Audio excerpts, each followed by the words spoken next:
About 1 million New Zealanders have an access need, from physical and age-related impairments to vision and hearing loss. But this country doesn't do well to cater for them at all.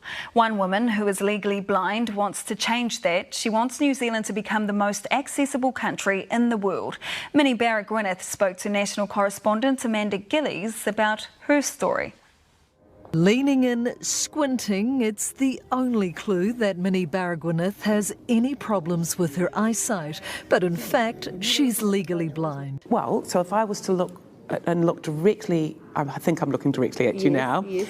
Your whole face is now gone. She started losing her sight when she was just 14. That summer, my dad took me for my first driving lesson and I drove right through a pedestrian crossing. Luckily, no one was on the crossing, and both of us in that moment clocked the fact that, okay, there was something going on with my eyesight. She was eventually diagnosed with Stargardt disease, a progressive sight disorder common in older people. But I have the juvenile form, which is quite rare. It's congenital. Both my parents carry the gene. I have 3 brothers. None of them have it. So I call it a highly sexist gene as well. No, I'm joking.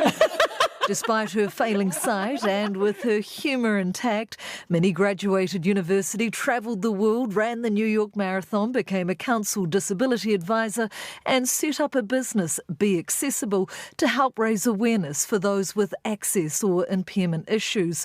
She was determined and rewarded with the New Zealand Order of Merit and the Sir Peter Blake Leadership Award. She was even a top 10 finalist for New Zealander of the Year. Now she's written a book called Blindingly Obvious, aimed at changing our views of what disability means. It's a revealing read. I need to honestly, bravely share my true experience of growing up blind in New Zealand.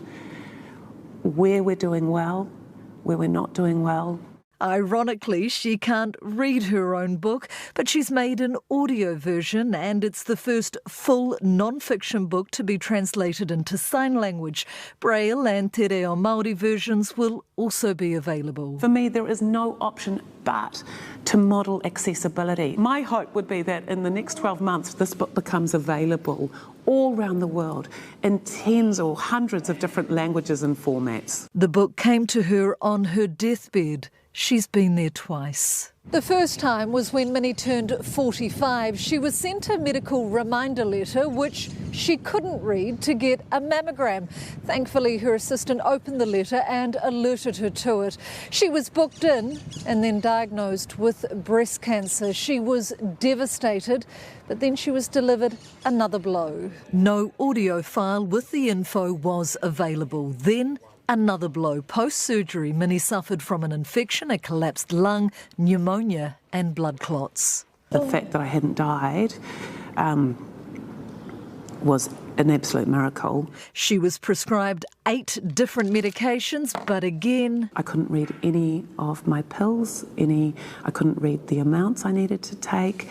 You get your medication wrong, at best you can end up very sick, at worst you can end up dead. Then it happened again in 2020 when Minnie had a heart attack in lockdown. She was 50, legally blind, in hospital, alone, and now questioning life. Has my work in social change made the slightest bit of difference? Have we actually improved anything for anyone? And why at this point are things... Sorry. You're okay. Why is it still so hard? This is the mental toll. It's tough. Despite her work and age, her sight meant she was still struggling with everyday tasks, paying bills, accessing the health system, shopping in stores, because New Zealand, she says, barely caters for her community. Right now, the access community has probably the highest rate of suicide, of mental health, of any community. So she wrote her book. She wants New Zealand to be with her community, which makes up about 20% of our population. No patronising, just respect, because accessibility matters. Amanda Gillies, News Hub.